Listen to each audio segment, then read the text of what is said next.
بسم اللہ الرحمن الرحیم۔ السلام علیکم۔ سوشل میڈیا پر کل ایک تصویر سامنے سے گزری اور اس پر ایک کیپشن لکھا ہوا تھا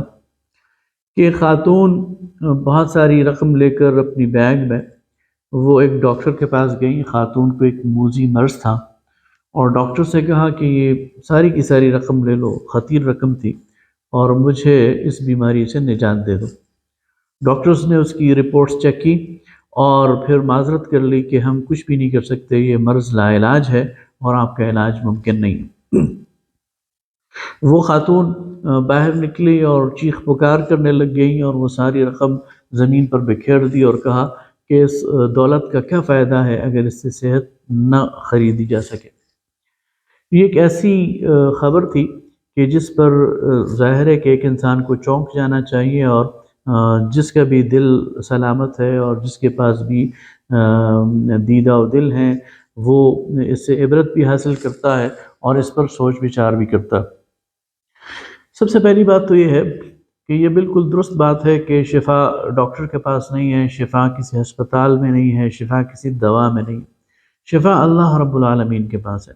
اور اللہ رب العالمین جو انسان کا خالق ہے، جو اس تمام کائنات کا خالق ہے، اگر وہ چاہے تو کسی بھی مرض کو ٹھیک کر سکتا ہے اور کسی بھی مریض کو شفا عطا کر سکتا ہے۔ لہٰذا اللہ رب العالمین کی ذات سے مایوس نہیں ہونا چاہیے اور شفا کے لیے اللہ سے دعا بھی مانگنی چاہیے، بزرگوں سے دعا بھی کرانی چاہیے، والدین سے بھی دعا کرانی چاہیے، اور اسی طرح صلہ رحمی کرنی چاہیے، اس کے نتیجے میں بھی شفا ملتی ہے، صدقہ کرنا چاہیے، اس کے نتیجے میں بھی اللہ کی رضا اور شفا ملتی ہے۔ لہٰذا اللہ رب العالمین کی اس سے مایوسی یہ کسی بھی حال میں جائز اور ٹھیک نہیں ہے۔ دوسری بات یہ ہے کہ بالفرض اس خاتون کو شفا مل جائے تو وہ کتنا عرصہ جی لے گی؟ کوئی بھی بیمار وہ ٹھیک ہو جائے تو 10 سال جی لے گا، 20 سال جی لے گا، 30 سال جی لے گا، موت سے فرار ممکن نہیں ہے۔ بالآخر ہم سب نے مرنا ہے اور اللہ رب العالمین کے دربار میں حاضر ہونا ہے۔ لہٰذا موت کی تیاری کرنی چاہیے، اور اصل بات یہ ہے کہ موت سے اتنا ڈر کیوں ہے، موت سے اتنا خوف کیوں ہے؟ اس دنیا میں جو بھی آیا ہے اس نے یہاں سے جانا ہے،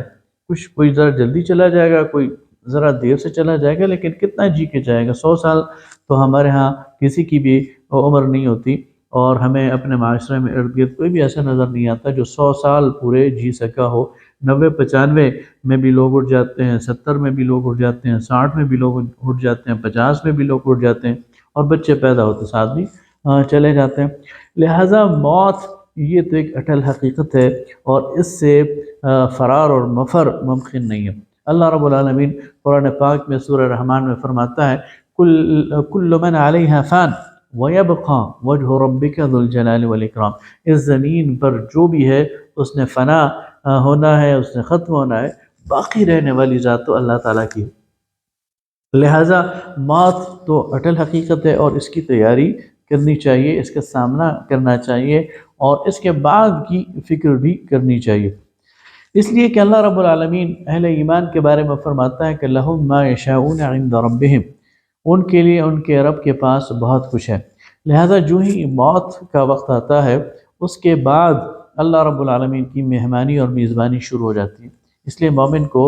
موت کے بعد راحت ملنی ہے، آرام ملنا ہے، سکون ملنا ہے، اپنے رب کا قرب ملنا ہے۔ اس لیے موت سے ڈرنا یہ مسلمان کو نہیں چاہیے اور موت کی تیاری کرنی چاہیے۔ پھر ایک لمبا پیریڈ برزخ کا ہے جو قبر میں ہے، اس کے حوالے سے جو سوال جواب ہے اس کی تیاری کرنی چاہیے، اور وہ قبر جنت کے ٹکڑوں میں سے کوئی ٹکڑا بھی بن سکتی ہے، جہنم کے گڑھوں میں سے کوئی گڑھا بھی بن سکتی ہے، اور یہ ڈیپینڈ کرتا ہے آپ کے اور میرے اعمال پر اور آپ کے اور میرے اپنے رب سے تعلق پر۔ تو اس قبر کی تیاری کرنی چاہیے، اور اگر وہ قبر ٹھیک ہے اور وہ جنت کے ٹکڑوں میں سے ٹکڑا ہے تو پھر اس میں آرام ہوگا، پھر اس میں اپنے رب کی رضا ہوگی، اور اس سے ڈرنے کی کیا ضرورت ہے؟ اس کے بعد پھر قیامت کا دن آتا ہے تو وہ بڑی سختی والا دن ہے، اور اس میں تمام انسانوں کو اپنے رب کے سامنے پیش ہونا ہے۔ لیکن جس نے اس دن کی تیاری کی ہے، جس کے بارے میں فرمایا کہ وَأَمَّا مَنْ خَافَ مَقَامَ رَبِّهِ وَنَهَى النَّفْسَ عَنِ الْهَوَىٰ فَإِنَّ الْجَنَّةَ هِيَ الْمَأْوَىٰ۔ جس نے اپنے رب کے سامنے کھڑا ہونے سے جو ڈر گیا اور اپنے نفس کی خواہشات کو اس نے روکے رکھا تو پھر جنت اس کا ٹھکانہ ہے۔ لہٰذا جب انسان اس دنیا میں اس آخرت کی تیاری کرتا ہے تو پھر وہ آخرت کا دن بھی، وہ قیامت کا دن بھی اس کے لیے اللہ تعالیٰ آسان بنا دیتا ہے، سہل بنا دیتا ہے، اور اس کے اعزاز کرتا ہے، اس کا اکرام کرتا ہے، اسے اپنے عرش کے سائے کے نیچے میں رکھے گا اور پھر جنت میں داخل کر دے گا۔ لہٰذا ہمیں اس دنیا میں موت کی تیاری کرنی چاہیے، اور جو مال اور اسباب اللہ نے دیے ہیں انہیں ضائع کرنے کے بجائے اللہ کی رضا کے لیے خرچ کرنا چاہیے، صلہ رحمی کرنی چاہیے، حقوق العباد ادا کرنے چاہیے، والدین کے حقوق ادا کرنے چاہیے، عزیز رشتہ داروں کے حقوق ادا کرنے چاہیے، بہن بھائیوں کے حقوق ادا کرنا چاہیے، اور ان پر وسعت کے ساتھ، فراخت کے ساتھ خرچ کرنا چاہیے، اور صدقات کرنے چاہیے، صدقہ جاریہ کرنا چاہیے۔ نبی کریم صلی اللہ علیہ وسلم نے فرمایا کہ ایک شخص وہ مر جاتا ہے لیکن اس کے اعمال جاری رہتے ہیں۔ اگر اس نے کوئی مسجد بنائی ہے تو وہ اس کے لیے صدقہ جاریہ ہے، اگر اس نے قرآن پاک کا کوئی نسخہ چھوڑا ہے وہ اس کے لیے صدقہ جاریہ ہے، اگر اس نے کوئی کنواں کھدوایا ہے، نہر جاری کروائی ہے، نہر کھدوائی ہے تو وہ اس کے لیے صدقہ جاریہ ہے،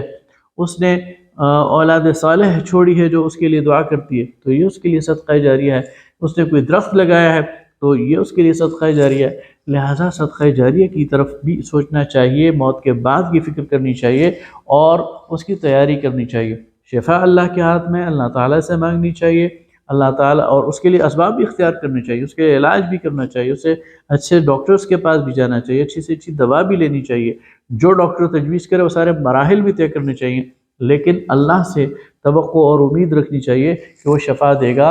اور اس پر اور ایک بات اور کہ ایک شخص ہے اس پہ اللہ تعالیٰ نے کوئی بیماری ڈال دی ہے اور اس کا علاج ممکن نہیں ہے تو یہ اس کے لیے کفارہ ہے،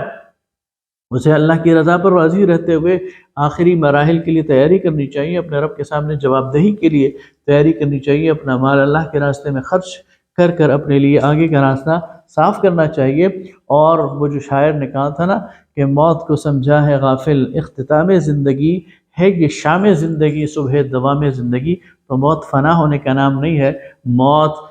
مرنے کا نام نہیں ہے، بلکہ ایک دوسری دنیا میں منتقل ہونے کا نام ہے، اپنے رب کے سامنے جانے کا نام ہے، اپنے رب کے حضور پیش ہونے کا نام ہے۔ اور اگر اس دنیا میں آپ کا معاملہ اپنے رب سے ٹھیک ہے تو پھر ڈرنے کی کیا بات ہے؟